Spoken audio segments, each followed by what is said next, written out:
बिस्मिल्लाहिर्रहमानिर्रहीम। अस्सलाम वालेकुम वरहमतुल्लाहि वबरकातुहू। मैं ज़ुबैर ख़ान हूँ और आप मेरा वीलॉग देख रहे हैं।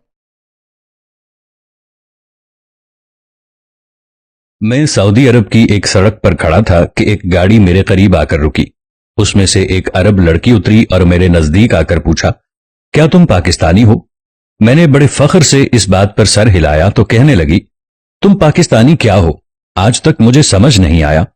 सऊदीया की सड़कों पर हर तरफ कीड़े मकोड़ों की तरह रेंगते नजर आते हो। क्या पाकिस्तान में खाना नहीं है? क्या वहां पर खेत नहीं है? क्या वहां पर कारखाने नहीं है? क्या वहां तुम्हें काम नहीं मिलता जो यहां च्यूंटी की तरह मिट्टी में फिरते रहते हो? वो बोलती रही, फिर कुछ नाजेबा अल्फाज भी कहे जो मुझे सुनना भी पड़े कि मैं उसके मुल्क की सड़क पर खड़ा था और मैं दिल ही दिल में उस नौजवान लड़की की कमअक्ली पर अफसोस के साथ मातम भी कर रहा था। उसे मालूम ही नहीं कि पाकिस्तानी अवाम के पास सरे महल है, बैरून मुल्क के बैंक हमारे पैसों से भरे पड़े हैं और अपनी मईशत को चलाते हैं।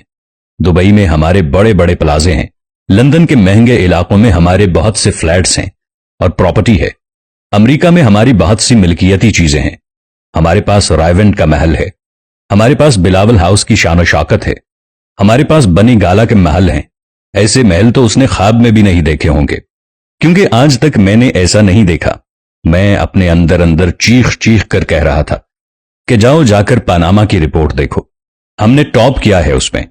ऊपर से शुरू करो, हम ही हम नजर आएंगे। हमारे मुल्क के तमाम वज़रा अपनी विजारतों के अलावा भी खिदमात सरंजाम देते हैं। हमारे सियासतदान, जर्नैल, ब्यूरोक्रेट सबके सब अरबपति हैं। हमारी अदालतों में हमारे काजी अपनी मर्जी के फैसले सुनाते हैं। तुम्हें क्या पता, थर के कहरजदा इलाकों में बिलावल साहेब अंग्रेजी और उर्दू में अपनी रियाया का हाल पूछते हैं, जो कभी स्कूल गए ही नहीं और जिन्हें सिंधी के अलावा कोई जबान समझ तक नहीं आती। तुम हमारी जदीद टेक्नोलॉजी क्या जानो?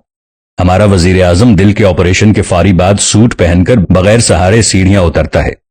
तुम जदीद टेक्नोलॉजी से भी वाकिफ नहीं। तुम हमारी शान शौकत जरा देखो। रॉयल फैमिली का बच्चा पंजाब में इतवार बाजार का दौरा हेलीकॉप्टर पर करता है। नीचे 20 गाड़ियां उसकी हिफाजत के लिए अलग मौजूद होती हैं। तुम क्या जानो पाकिस्तानियों की मोहब्बत? हमने आज तक भुट्टो को मरने नहीं दिया।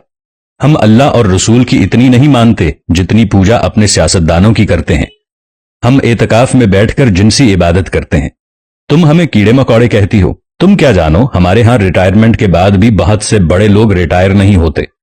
हमारे असातिज़ा और दीगर सिविलियन रिटायर होने के बाद बैंक के बाहर अपने जिंदा होने का सर्टिफिकेट लिए खड़े होते हैं कि हम जिंदा हैं, हमें चंद हजार रुपए पेंशन दे दो। तुम क्या जानती हो कि हमारी एहतसाब अदालतें 40 करोड़ की करप्शन पर 2 करोड़ में केस बंद कर देती हैं और 50 करोड़ से कम करप्शन पर कोई भी नहीं पूछता। तुम क्या जानो अशराफिया के लिए हमारी अदालतें छुट्टी वाले दिन भी खुली होती हैं। अगर हमने यूनिवर्सिटी बनाने के लिए सोचा तो तुम सऊदीया वाले हमारे यहां तालीम हासिल करने के लिए हमारे मुल्क के वीजे लेने के लिए लाइन में खड़े नजर आओगे। हम ये सोचकर नए स्कूल नहीं बनाते कि अक्ल में हम बहुत ज़हीन हैं और हम अनपढ़ होकर इतने ज़हीन हैं। अगर मजीद तालीम हासिल कर ली तो दुनिया के बाकी ममालिक की आवाम की हक तलफी होगी। दिल ही दिल में ऐसी कई बातें मैं उसे सुनाता रहा। फिर यूं महसूस हुआ जैसे अंदर कुछ टूट सा गया हो। मेरे दिल की धड़कनें बेतरतीब सी होने लगीं और आंखों में जो नमी थी शायद मौसम का असर था। सख्त लू चल रही थी, सर्दी नहीं थी, मगर फिर भी नाक बहती रही। वो मुझे देखती रही, मैं उसे देखता रहा।